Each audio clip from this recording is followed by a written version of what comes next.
Oke, bismillah. Ada banyak pertanyaan tentang hutang ini ya. Sepertinya memang Anda mesti mengikuti beberapa audio-audio saya sebelumnya dan ya coba di kubek-kubek lagi channel Telegramnya. Jadi begini, hutang ini ya sesuai dengan ilmu yang barusan saya bagikan, yaitu the law of projection ya, bahwa kehidupan kita itu sesuai dengan apa yang kita pikirkan. Sama dengan sebuah proyektor ya, kalau ada proyektor, ada laptop, kemudian ada layar, maka isi dari layar itu sesuai persis sama dengan laptop ya.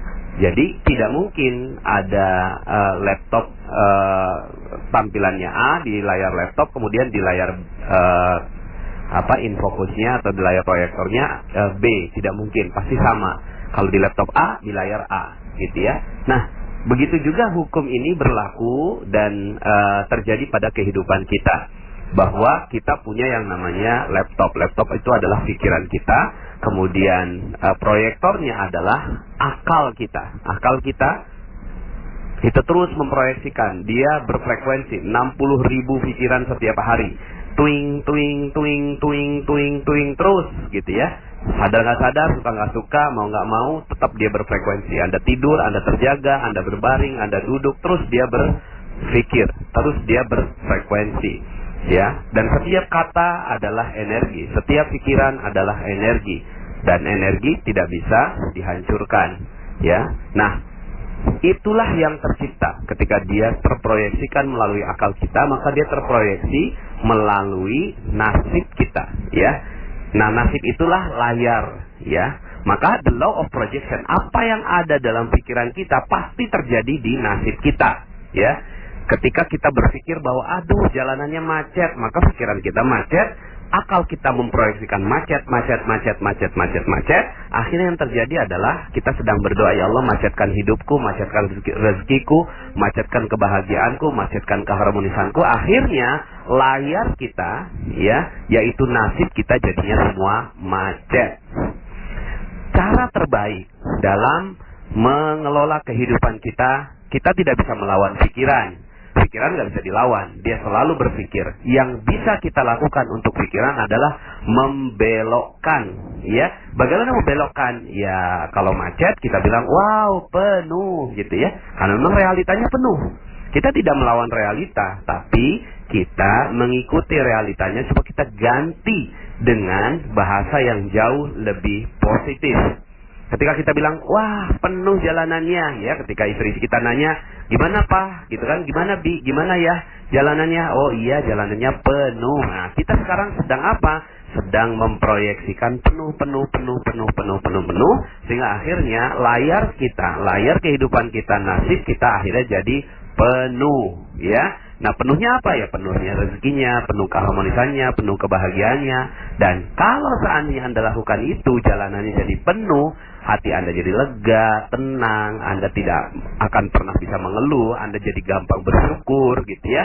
Nah sehingga akhirnya hanya dengan men-switch fokus Anda, men-switch bahasa Anda, men-switch energi Anda, sama seperti laptop. Kalau Anda misalnya layarnya gambarnya A, terus kemudian kalau di PowerPoint itu kan tinggal pencet spasi ya. Nah, pencet spasi maka gambarnya berubah begitu ya. Sama dengan pikiran kita, pencet aja spasinya, macet, oh maaf bukan macet, penuh begitu ya. Nah, sekarang saya mau bicara tentang hutang ya. Nah, hutang, Anda mengerti tentang ilmu ini, hutang Anda langsung lunas dalam sekejap. Dalam sedetik lunas hutang Anda. Gimana? Waktu itu ada seorang yang datang pada saya, Pak Nas, hidup saya hancur. Wow, bagus saya bilang gitu ya.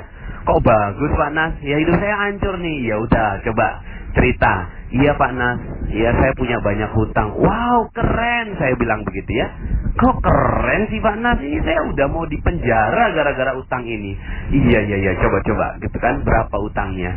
200 juta Ustaz. Wow, banyak banget. Saya bilang keren betul kamu ini gitu kan. Dahsyat. Loh kok dahsyat Pak Ustaz? Ya ini saya nih udah mau pecah kepala saya gara-gara mikirin utang ini. Enggak, gini loh, saya bilang gini ya. Gini loh, zaman sekarang ini ya, dipinjemin 1 juta aja nggak gampang loh. Kamu itu dipinjeminnya 200 juta loh. Luar biasa loh kamu ini. Berarti kamu ini orang yang amanah, kamu ini orang yang jujur, kamu ini orang yang terpercaya. Sehingga akhirnya orang mau kasih duit 200 juta buat kamu.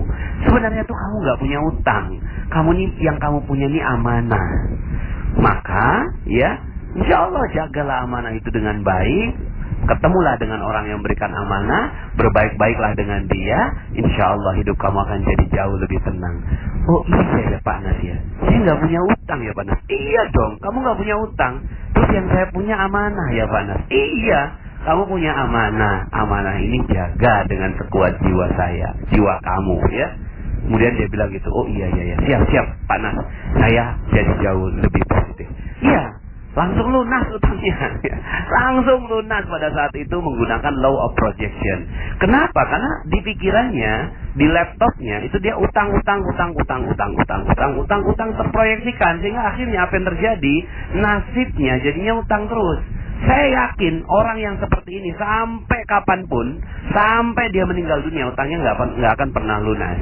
Tapi kalau dia switch menjadi amanah, maka amanah akan datang bertubi-tubi pada dirinya. Ya, amanah akan datang bertubi-tubi. Sekarang ini amanahnya 200 juta, mungkin itu untuk modal toko, ya. Lalu kemudian setelah itu amanah datang berupa konsumen yang loyal. Kemudian karyawan yang jujur, gitu kan, kemudian supplier yang baik hati meminjamkan barang dan seterusnya. Jadi amanah datang bertubi-tubi. Nah, sekarang pertanyaan saya, Anda yang masih punya utang, udah lunas belum utangnya sekarang?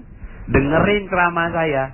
Kalau masih ada hutangnya, ya, maka Anda perlu pantengin lagi Telegram saya. Oke, ya.